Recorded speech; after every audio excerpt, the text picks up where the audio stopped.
And welcome to another edition of Quiet Please. We have a lot to talk about tonight. I am Alan Depew, your host, and joining our panel, our special guest as always, to my left, the Mr. Linkster, as well as noted author, Mr. Brendan Elliott. Brendan, welcome. Good evening. Good to see Good you. evening. Yes. And to my right, he hails from Boston, but he now is in the Bourbon State. Boston Bob Baldessari. Hello, Bobby. Evening. Hello. To my left, the prettiest podcaster in golf, Christian Nazamus. There And he I'll is. tell you what, and I put a teaser out there, guys, on social media this afternoon. We have a lot of great guests on this show, but we have a phenomenal guest. I am honored to actually have an opportunity to chat with him. Bobby, I'm going to give you the opportunity to introduce, because you made a phone call to an old friend, and the floor is yours, sir. Thanks, Alan. Yeah, we've had some really good guests on, but when you have a golf historical figure like Deane Beman, World Golf Hall of Famer, we just raised the bar here. So, Deane, thank you so much for joining us. We've got a lot to talk about. Your background, I'm going to go through that, but welcome to Quiet Please. I'm delighted to be here. Thanks, Bob. Alan, nice to be with you guys. Christian, we haven't met, but have a great day. Thank you. Yeah, so Deane and I go back to, I guess, 2003.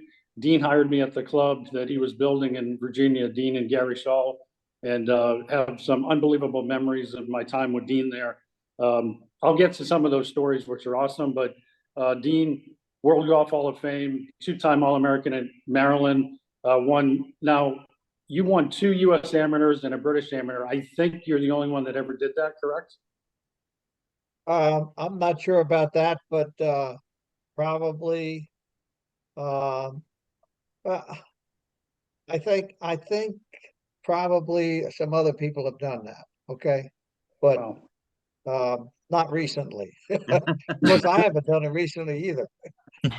Well, you had a Hall of Fame amateur career, which people forget about. They probably remember you on the PGA Tour for a while, won four events, but then the PGA Tour, and we had a guest on some time ago that talked about the PGA of America when the tour split and all that, and Joe Dye was the commissioner or the executive director maybe in the beginning, but then Deane Beman, you come in 1974 as a PGA Tour commissioner, and I've told everybody you took the tour in 20 years from 1974 to 1994 from station wagons to jets.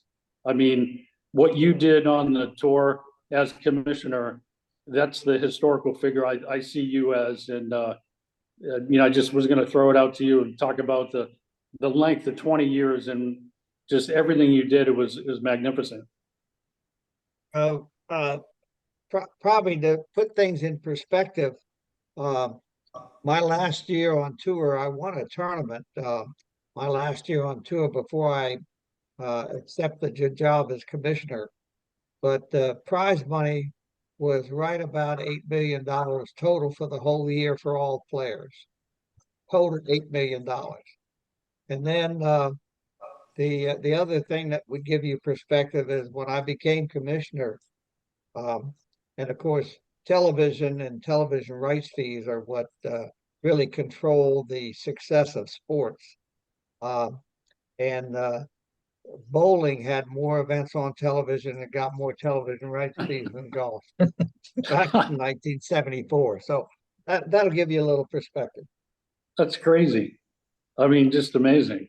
I remember they had Earl Anthony back then, right? On the bowling circuit. So just yeah, that's right. Probably. Yeah, that's right.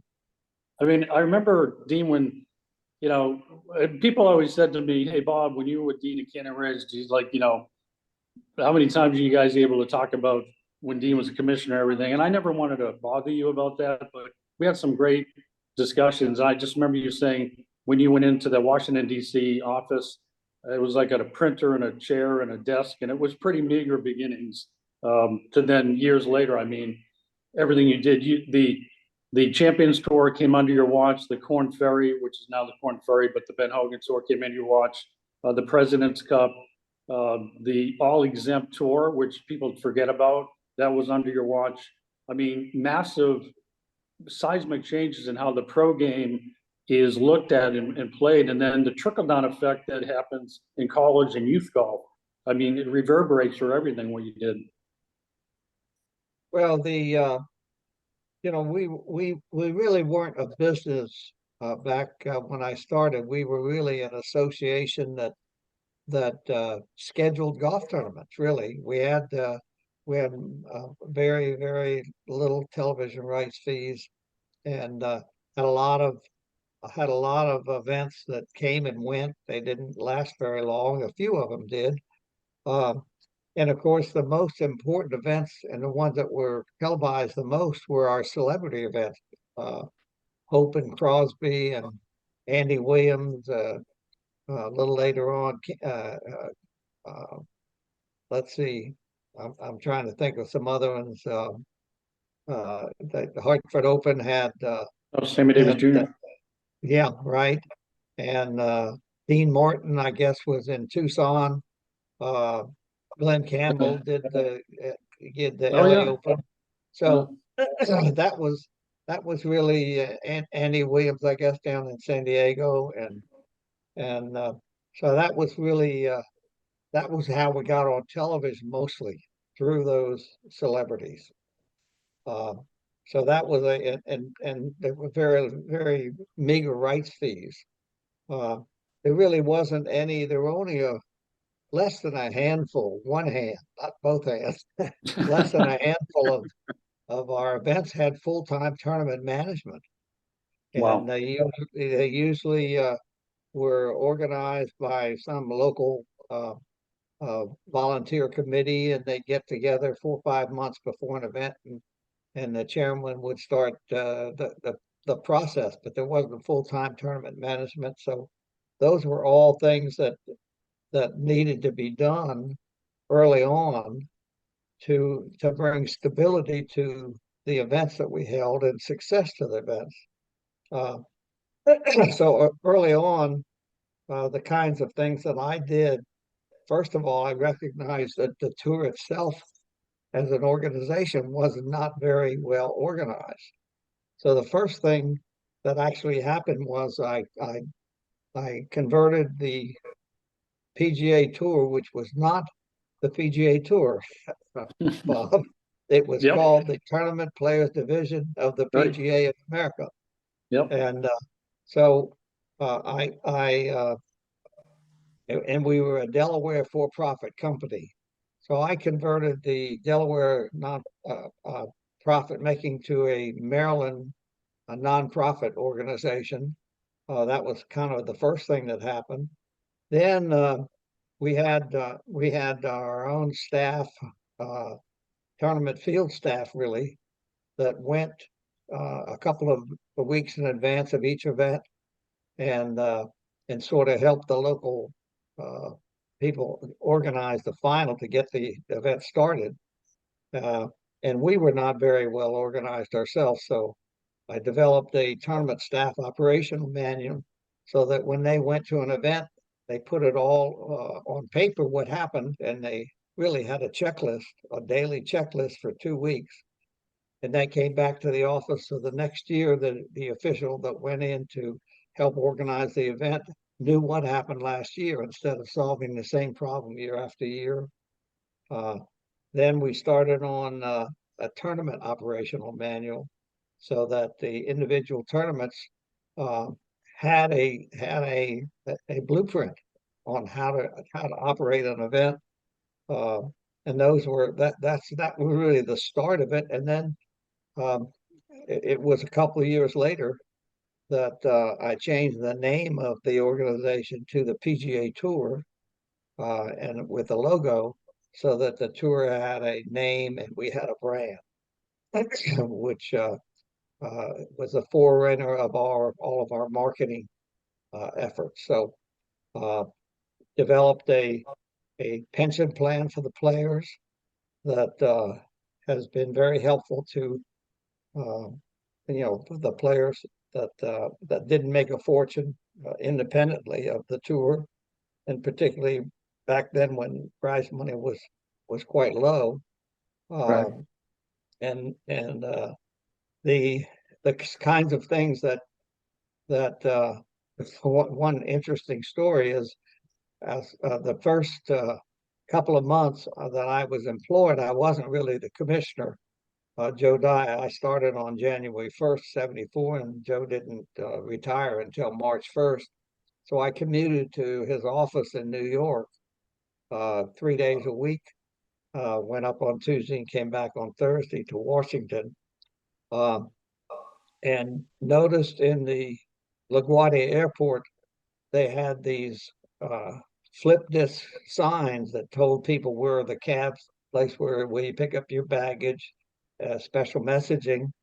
And I looked at that and I said, well, yeah, that's a pretty interesting concept.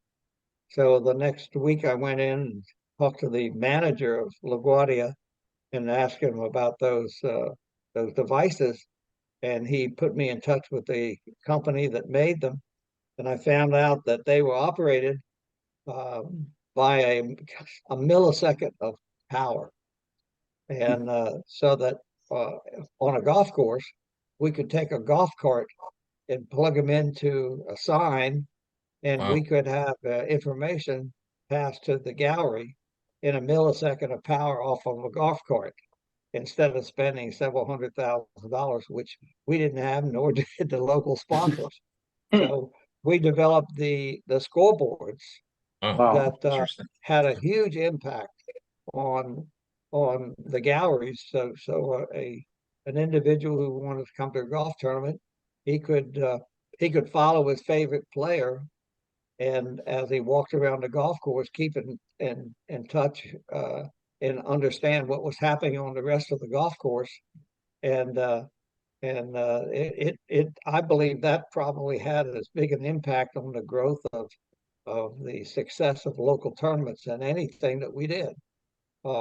Later on, we developed a stats program because you got to remember back then, we were talking about the Arnold Palmer, Jack Nicklaus, Lee Trevino era.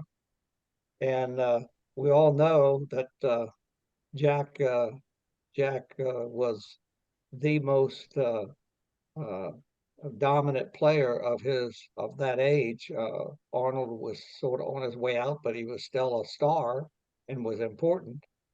But I don't think Jack played in half of our tournaments.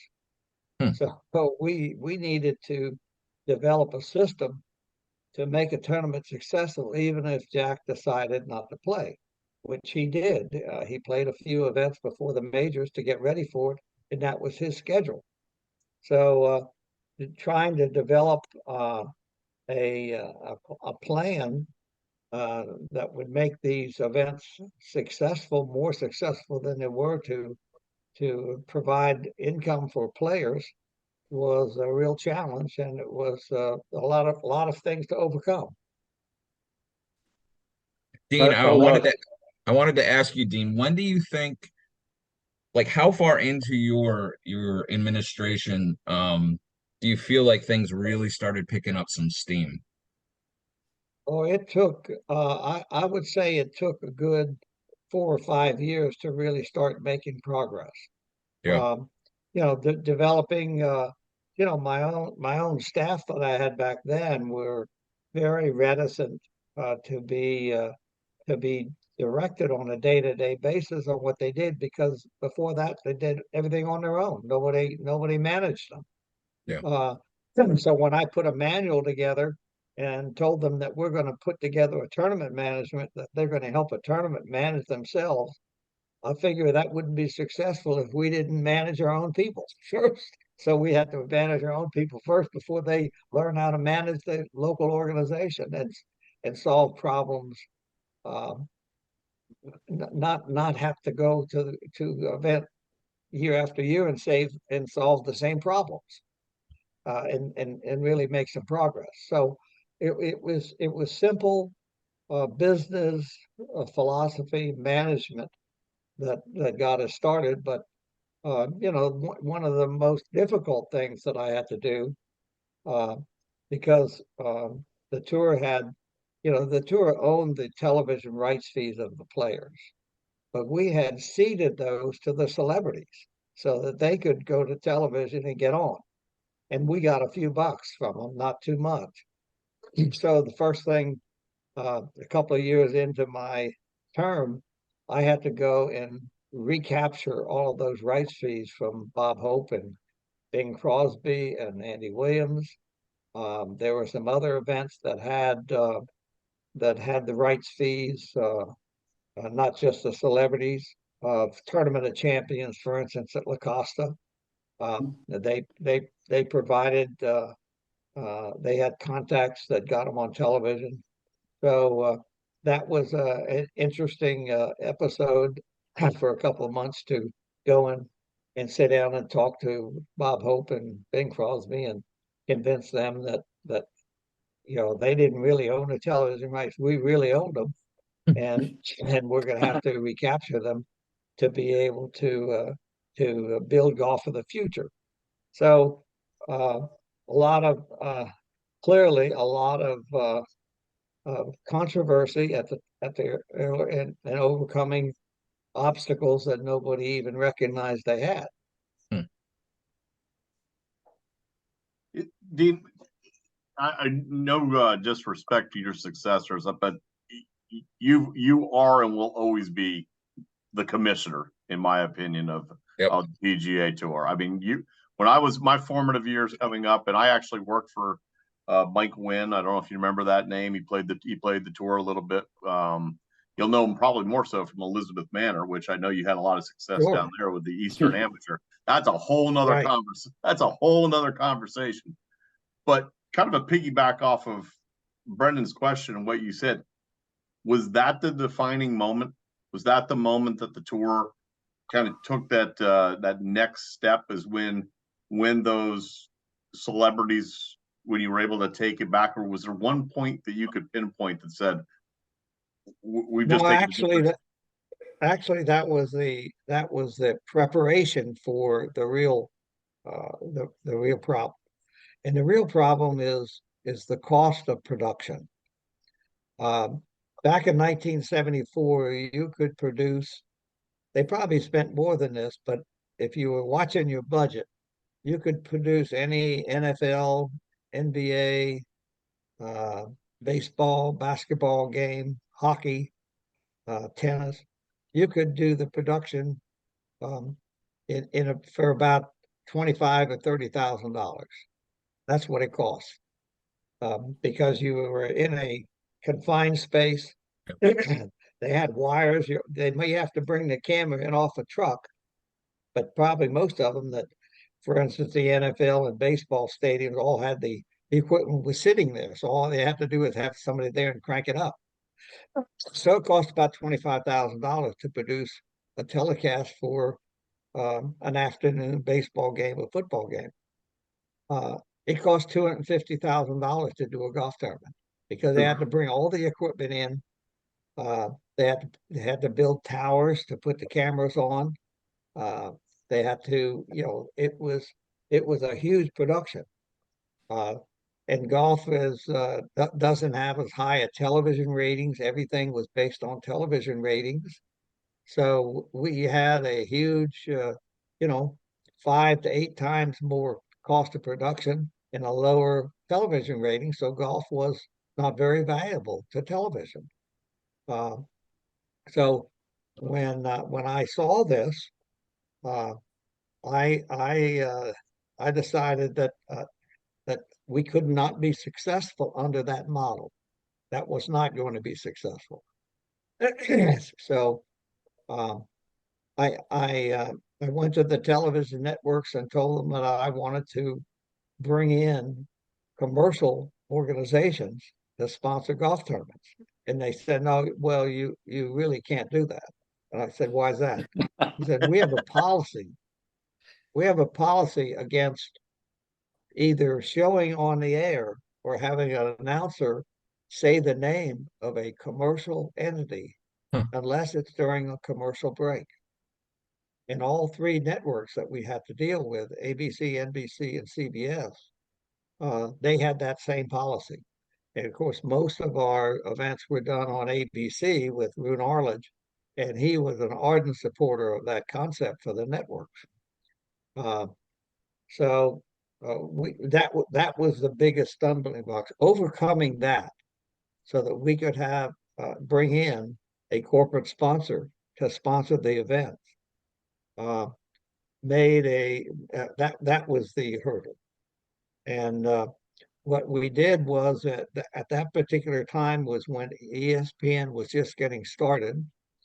So we bought time from ESPN and put on a lot of our own golf tournaments for a while, for 1 year. We brought in a commercial sponsor, which which and I'll get back to that in a second. Why the commercial sponsors? Why golf is so valuable to them? Uh, but when we got them to put up a lot of money up front to pay the production costs, we showed the networks that you could actually make profit in a golf tournament if you brought in a commercial sponsor. And ABC never approved it back then. Roone Arledge was dead set against it. We convinced CBS and NBC that was the road to have successful and profitable golf tournaments. And golf has probably over the years had produced more net profit to networks than Yep. all the other sports combined, because the commissioners of the courts are pretty sophisticated. They understand what the value is and what the television ratings are, and they ask for their rights fees. Um, and the networks pretty much break even on those events, but they use those sports telecasts to promote their own programming later on in the evening and during the week, where they make their big profit. So that didn't work for golf, I can tell you that. So when we showed them that you could bring in a commercial sponsor, and then we showed the commercial sponsor why he should pay the huge fees that he do to be a title sponsor. And that's pretty simple, Bob and Alan. That is if you're back when I started, it cost a couple $1 million to be a title sponsor.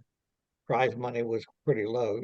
Today, uh, in the last 3 or 4 years, I don't know what it is right now, this minute, but it ranges from 12 to $15 million to be a title sponsor. And back when we started this what I call the marketing of golf, the way to market golf to broader audiences, uh, we showed them that if you back then, let's say the fee was $3 million, and we had low television ratings, so if they spent the $3 million on a sports on television, they couldn't get their money back through golf because we had too low ratings. But if they considered that for almost the entire week, that when a golf tournament started, that in every newspaper in the country and in every local television broadcast of a local sports event, that they said that on the Travelers tournament in Hartford, and they mentioned Travelers, and if they showed pictures, there was logos all over the place, and you added the value of every one of those local telecasts, that somebody that spent $3 million back then probably got $9 or $10 million worth of value. Yeah. Because you couldn't even buy an ad in a local television, in a local sports page. You can't buy an ad on it. And on the Agate page, not only did they have a story about the golf tournament, on the Agate page they show the scores. And on the Agate page, you can't buy an ad on that. But there it was, Travelers here's the Travelers golf tournament. Yeah. So we showed these advertisers and actually the executives at these companies that they could get 3 or 4 times what they were paying in value. And that was the big hurdle. And that's what made golf what it is today on television. That's incredible that you went through that. Thank you, by the way. My question's just super simple for you. What was the best part of your job? Like when you were in the top, what was the best? I'll say a two-part question. Best and worst part, would you say, of your job when you had it as commissioner? Well, the best part of my job was that I was able to bring bring a sport to the attention of millions of people that had more value than any other sport. There's no other sport that that you see on television where and when the finals gun is shot and somebody is going to win that event, that that the players show respect for the game, respect for their fellow competitors, and the loser sincerely congratulates uh, the player for beating him. And I think that golf has more values uh, for uh, for the sports fans and for young sports fans than any other sport. And I think that's probably the thing that provided the what you're asking me, uh, what what I enjoyed most. It was being part of something that I thought was very positive for young people and for the general public. Hey, Deane, when you may not remember this, but when you hired me, you told me two things. And you said, listen, I don't want you to ever be afraid of making a decision. You got an innovative idea, you do it. And I said, that's what I'm all about. And then you said, and by the way, I don't ever want my name associated with slow play in a course. So make sure we stay on top of pace of play. There you go.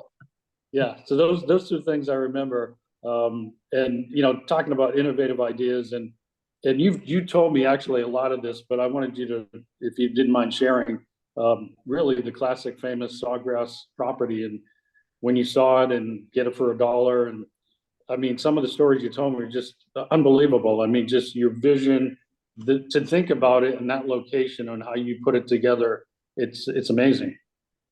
Yeah, well, the TPC Sawgrass course was our first stadium course that we built, and we convinced the developer uh, that owned 4,000 acres there, very close to the beach in Ponte Vedra.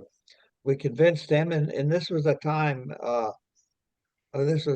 Bob, that real estate was in on the downside. It wasn't a positive thing, and as a matter of fact, the uh, the people who owned the property had substantial bank loans that they couldn't pay the interest on.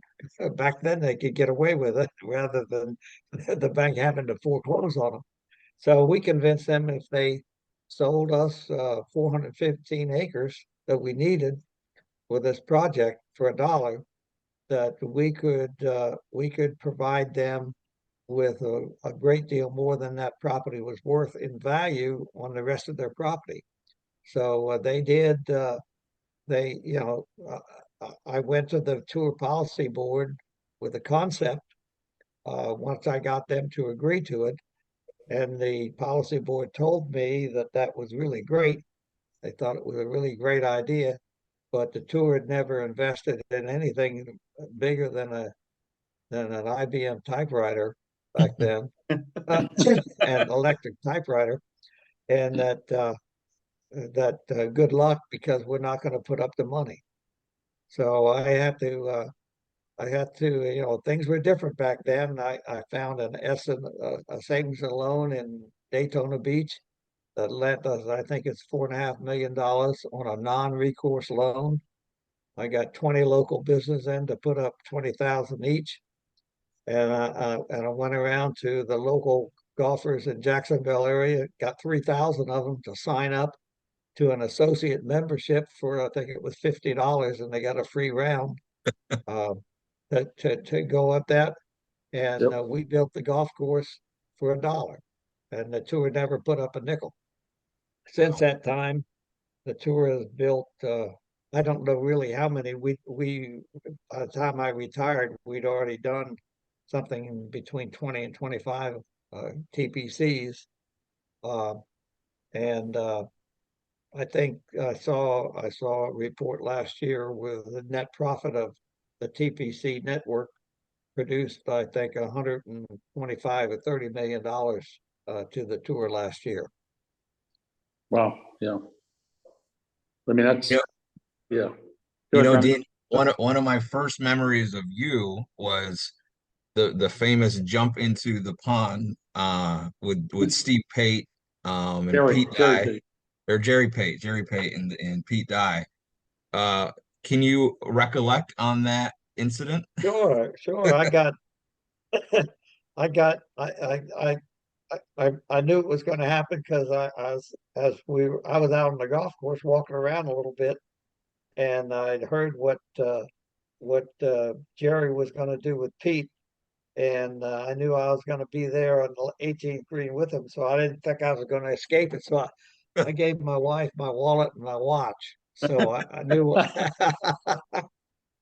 and so that was that. It was interesting time, and I think it got a lot of publicity. But I think probably, as you see today, the most interesting part of that golf course is the fact that there isn't any safe lead in the last 5 or 6 holes of that Nope. of the TPC in Jacksonville. When you have to when the 16th hole is dangerous but gettable, and the 17th hole is frightening but gettable, and the 18th hole is one of the toughest finishing holes in golf. Uh, Anybody that's got a lead coming down in the last few holes, 3 or 4 or 5 shots, they're not comfortable until they hit their second shot at 18. So I think that all of that has led to the success of the event. Uh, you know the one thing that we haven't mentioned is charity in what the tour stands for. And back in the very early days, back in the before 1980, it was sometime I think in 77, 77, 78. Uh, I saw as we broke through this, I think the big hurdle in television and the beginning of the title sponsorship, and recognize that that's not just title sponsorship for golf tournaments. It has helped every sport everywhere where corporations have bought their name on stadiums. Uh, you see, before then, you never saw a Nike swatch on a football player, a basketball, baseball player. They didn't permit the television people didn't permit that. So we established a new paradigm for television sports, and that came through golf, and every other sport has benefited by it. But we I I I I recognize that one of the things that made golf so successful were the thousands of volunteers that are necessary to produce a golf tournament. And I didn't think that in the long run, if we were as successful as I wanted to be in our marketing programs and our television programs, as purses grew, I didn't think the volunteers would be really happy if they put up a bunch of money and all the players took it home. So I proposed to the policy board that and we had a lot of local people that own tournaments. We had some charitable organizations, mostly JC organizations in places like Los Angeles and Hartford. I think Greensboro, run by local JCs. but a lot of promoters were involved in golf tournaments and made a lot of money. And I didn't think that the volunteers would be real happy with putting up a bunch of money and spending their week off the job and helping somebody and having the players take all the money home. So I proposed to the policy board, I think this was in 77, 78, that we wouldn't cancel anybody's event, but any new event that came on the tour, 100% of the net proceeds would have to go to charity. And since that time, all of the events have rolled over, and every event, 100% of the net proceeds go to charity. And as a result, PGA Tours raised more money for charity than all other sports combined. And interesting thing about that is when another sport seems to want to raise money for charity, they usually hold a golf tournament. Right. We, those are the kinds of things that I think have, in the long run, have been a really underpinning of the continued success of the tour. Deane, I was actually, when you were talking about naming rights and things that popped into my head even before you just touched on it. Christian's beloved Eagles play at Lincoln Financial Field. That didn't happen until you laid that groundwork. But to back up, because I was going to actually, Bobby stole my question earlier. I was going to ask you about the Tournament Players Clubs. Two-part question, I guess, would be: did you just let Pete just run wild with the concept in Sawgrass? And then the other one would be, the second question would be, of those other 20 some courses, is there one that's more special to you? And I guarantee you're going to say, you're going to say Avenel. I know it. Well, yeah, the two most special ones for me, of course, are the PPC at Sawgrass and Avenel. You're correct about that. But the development of the concept of stadium golf happened years ago before I became commissioner. In the early 60s, there's a golf course architect in Washington, D.C. area, Eddie Alt. Oh, yeah. And I were involved in in putting together a new golf facility on the eastern shore of Maryland. Never was built, but we spent a lot of time on it, did planning and everything. And while we were working on that, I happened to, I think it was maybe U.S. Open came to, I played in the Open 18 or 19 times. So and lots of times I didn't make the cut. So I wanted to watch a little golf, and I couldn't see anything when I went out. And I came up with this concept and talked to Eddie Alt about it, about a golf course being built down and the spectator areas being built up, and I called them stadiums. So Eddie sat down and did a lot of drawings with his staff, and we went to New York and talked to Joe Dye, who was then executive director of the USGA. This is in the early 60s, and tried to convince him that the USGA should build a series of stadium courses, public stadium courses around the country in areas where they wanted to hold the U.S. Open and their major championships. And if they did that, and back then they were just starting their USGA green services, they could also do agronomy on those courses while they prepared them for their major championships. And it took Joe Dye about, I think, probably 3.5 minutes to decide he didn't like the idea.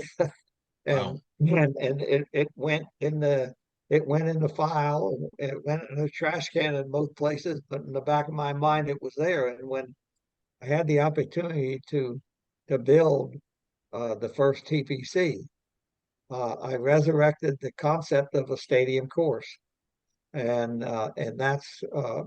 when I hired Pete Dye, I said to Pete, you need to understand, I appreciate what you've done.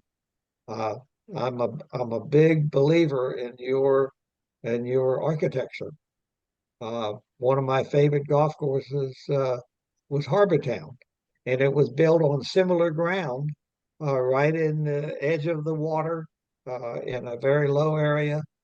And I thought he did a great job. But I said, what what I want to do is to make sure that we have the golf course built down and the spectator areas built up, and we're going to build a stadium golf course.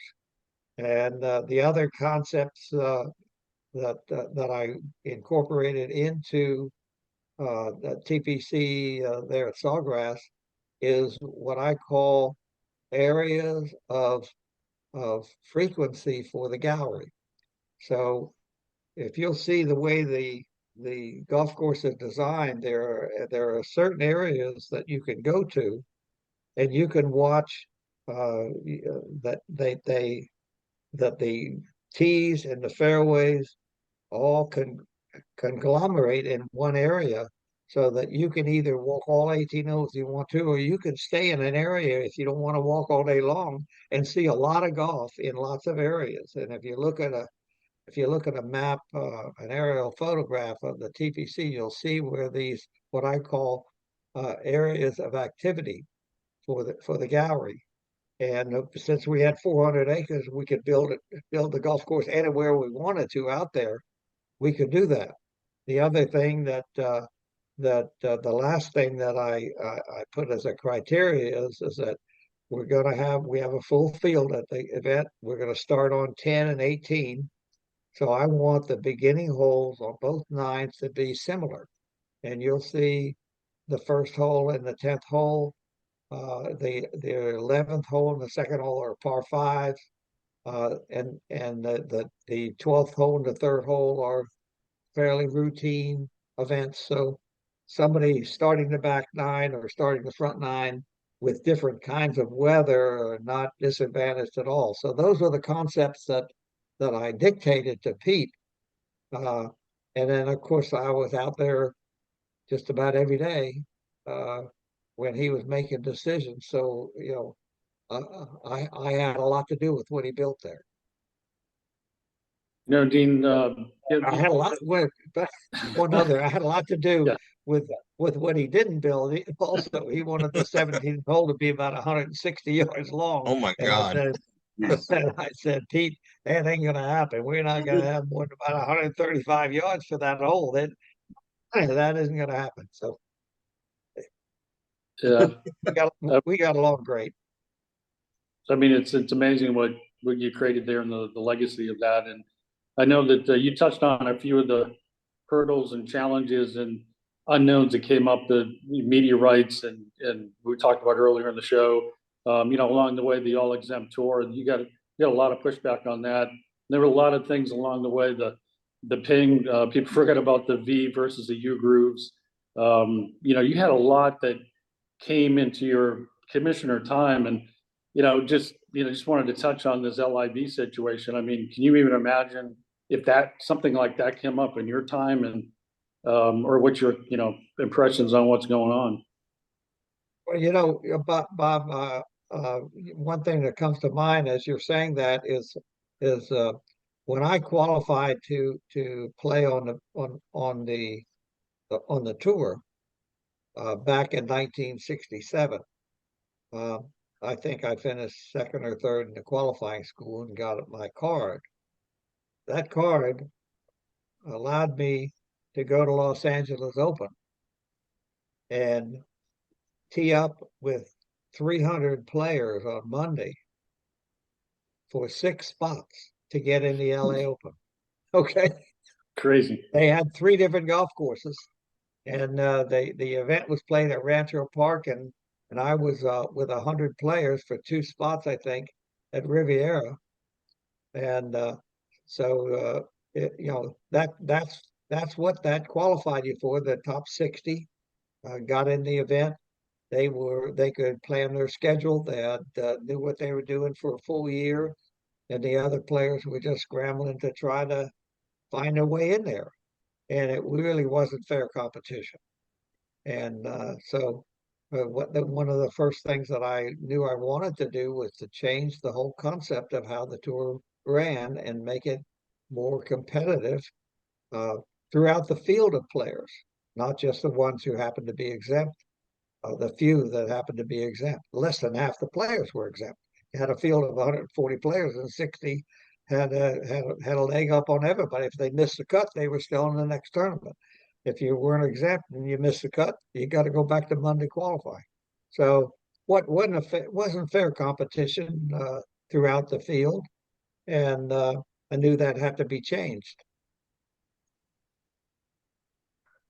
Some of the other things that came up along the way, I mean, I don't know if you could ever imagine like an LIV, this live golf situation that would have been in your time, or I know Greg Norman probably back towards the end of your time was talking about this world golf thing, and he's always had some different ideas, but just trying to get your impressions on what's going on with this LIV golf.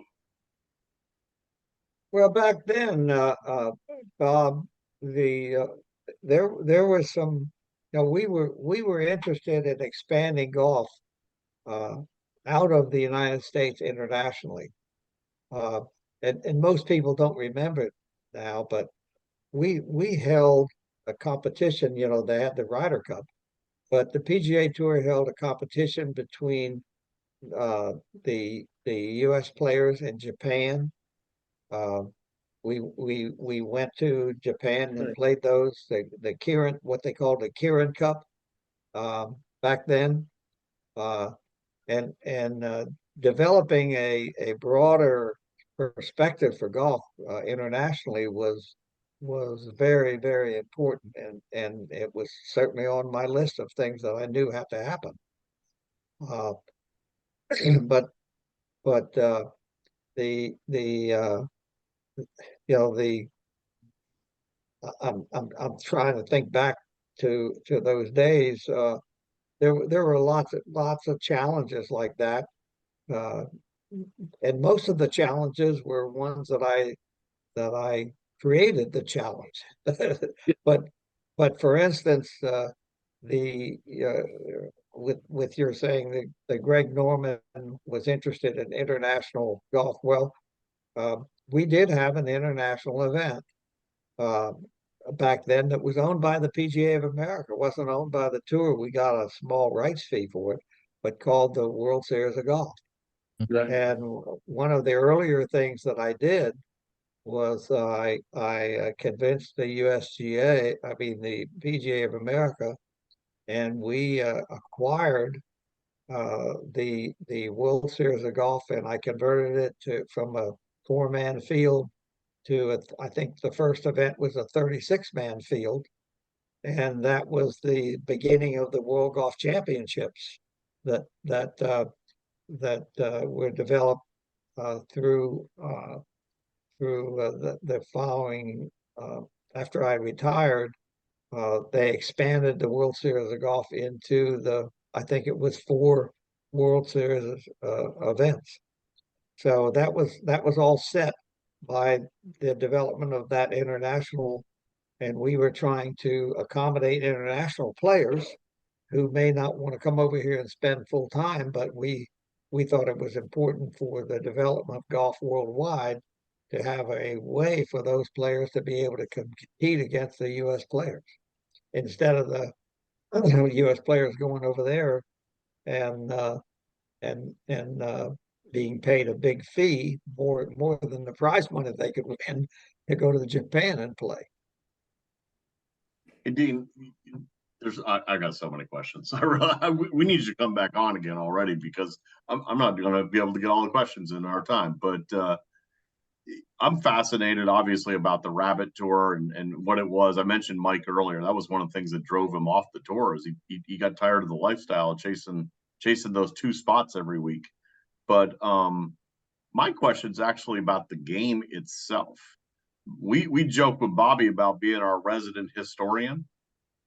Where do you see? I mean, we're an extremely accomplished golfer. Where do you see the challenges facing the game? Is it the ball? Is it the shaft? Is it the length of the golf course? What if you had to look in the crystal ball, where's the challenges to golf overall as a Well, playability? well, you opened up something that I Pandora's think is box. more, I think it's more important for the future of golf than what I was able to do in my 20 years as commissioner. I think the USGA has been slow in responding to what has been happening in the game. They were slow to respond. As a matter of fact, they were on they were not on the PGA Tour side when we had a major lawsuit with Ping on the square grooves. And of course, a few years after I retired, they decided to do some testing on their own and sort of grooves. And when they did, they said it was the most provable thing that they'd ever tested, and they changed the rules on grooves. So they were about 10 years behind time. So they're longer and farther behind with what's happening today. And if you want my take on it, there are two major problems. One is the golf ball, and the other is the club. And I think it's 50-50, 60-40. I don't know the exact percentage of what's the biggest problem, but uh, I think what they're proposing today is is really wrong, just as wrong as they're sitting on the sidelines for 25 years, which was dead wrong. And by sitting on the sidelines for 20 years and doing nothing, they have created uh, billions of dollars of investment that private clubs and private owners and public golf courses have had to redesign their golf courses to try to protect par. And had they really looked at the problem years ago, uh, and the USGA is the biggest purveyor of trying to impede scoring in their events. They don't like good scoring, so they have done.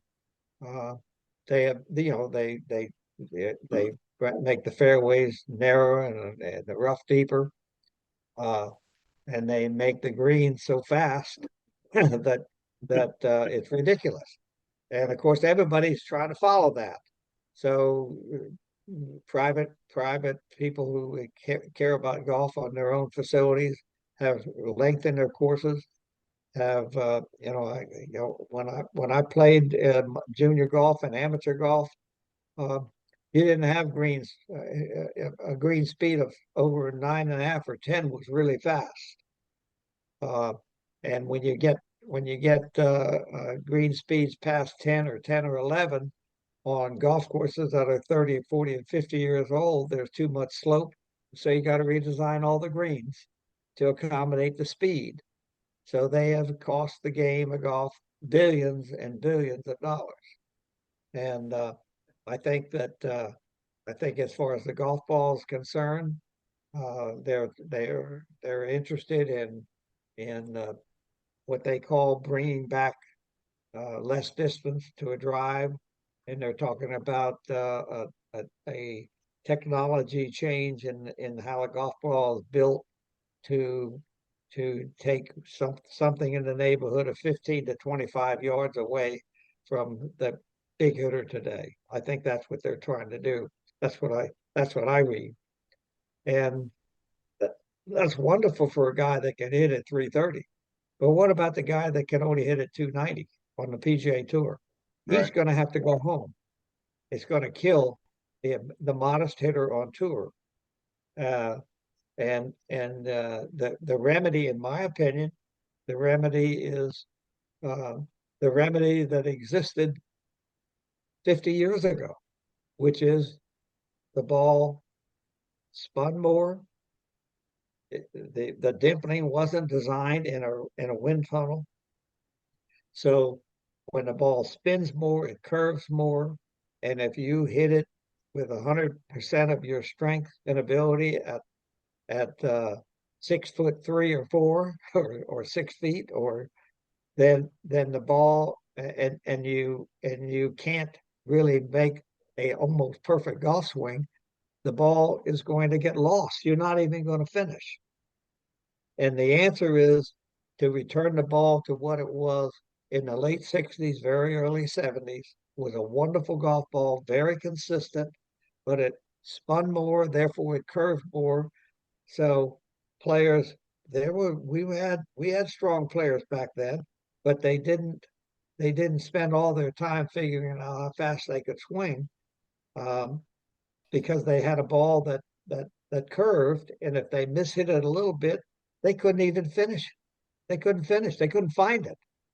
And the USGA has done their own testing with that years ago. I was at the USGA testing facility, I don't know, 25 years ago, and saw them test a 360 driver against a wooden hit driver with a golf ball 25 years ago. And if they had an off-center hit by a half an inch on a 360 driver, the ball cost you 5 yards, and the ball still went dead straight. And they did that with a wooden driver on a half inch. It cost 50 yards, and they couldn't find the ball. It went off the property. So I think they're wrong about that, and I think that if they changed, you know, I get the best example I can say is what would happen if in baseball you allowed a pitcher to have somebody design a baseball around his best stuff, that he could change he may not change the size, but he could change the configuration of the ball, where the weight was of the ball, and the weight how it is put together, and around his best stuff. And we see that baseball doesn't allow metal bats, because if they had metal bats, my guess is we'd kill a couple pitchers. Of course, then that and they have to spend billions of dollars to build new stadiums. Okay. Right. And when they killed a few pitchers, then they have to move them back to pitch from somewhere new second base, and then you'd have to build more stadiums because they hit it farther. So, every sport has the ball in every sport is completely controlled, except golf, and it's just a mistake.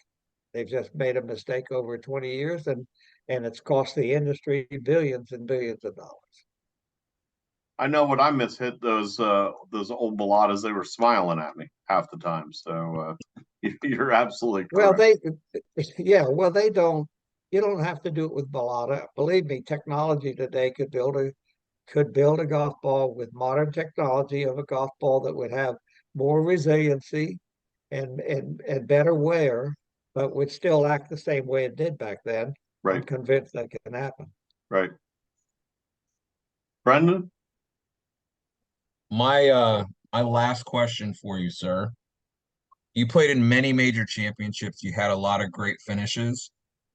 This might be a loaded question, but what pairing was the most memorable for you in a major championship? Probably at the Winged Foot when I in about 19, I'm trying to think when it was at Winged Foot, where I played with Hogan, Ben Hogan, and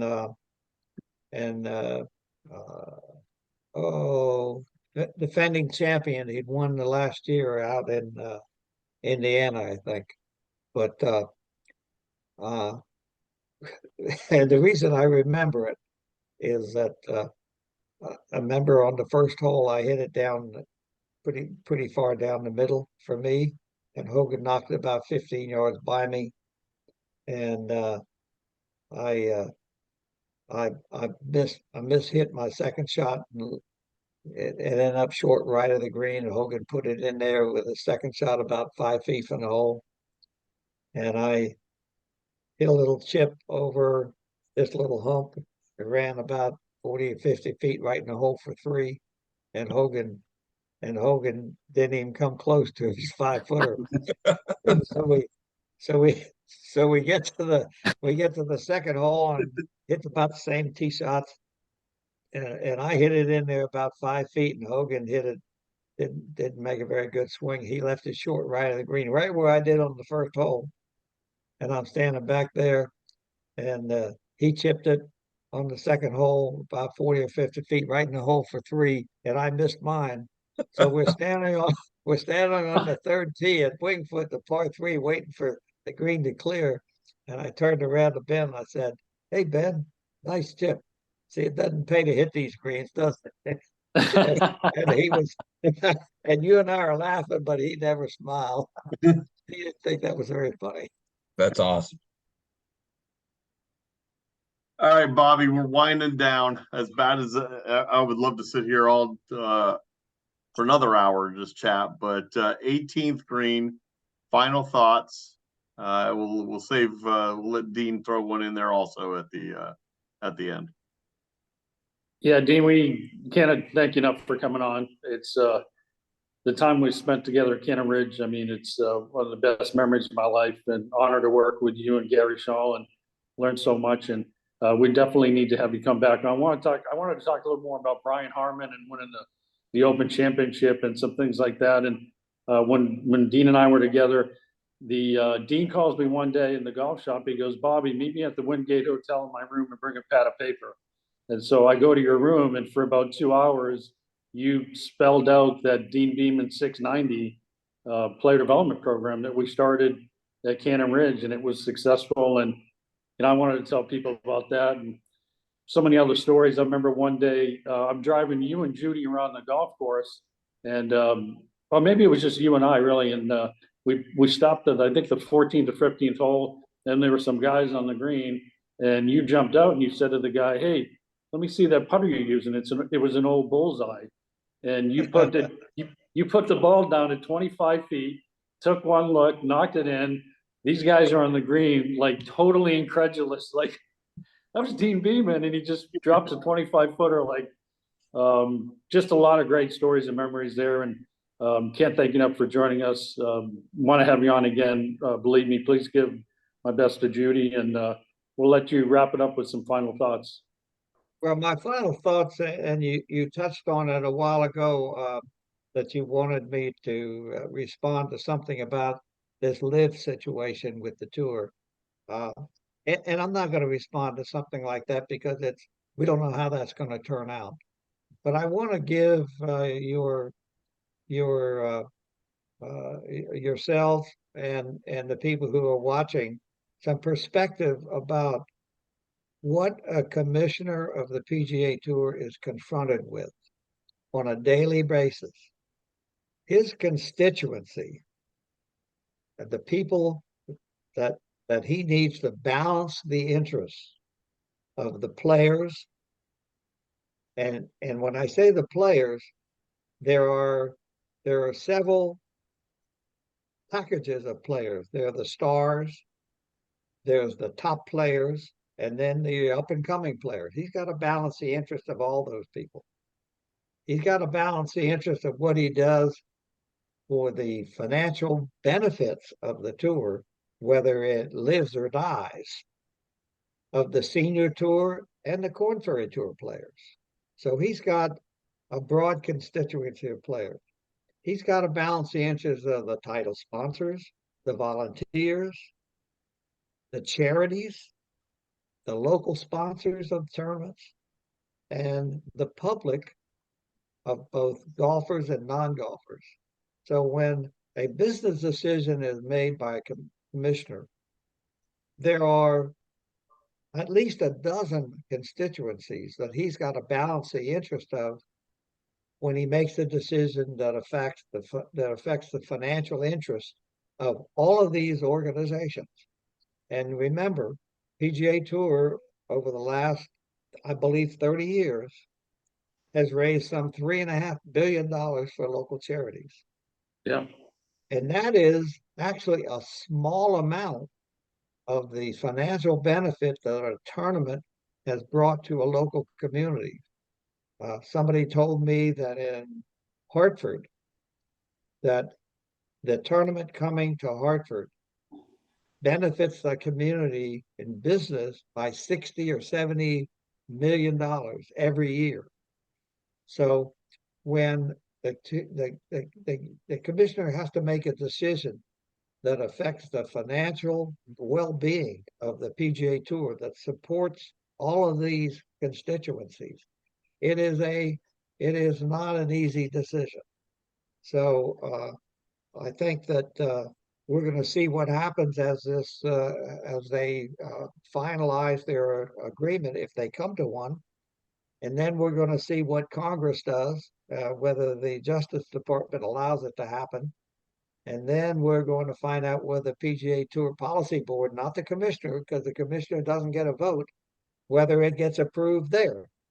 And all of those things have to be considered when you make a decision that affects everybody in the financial well-being of golf and the tour.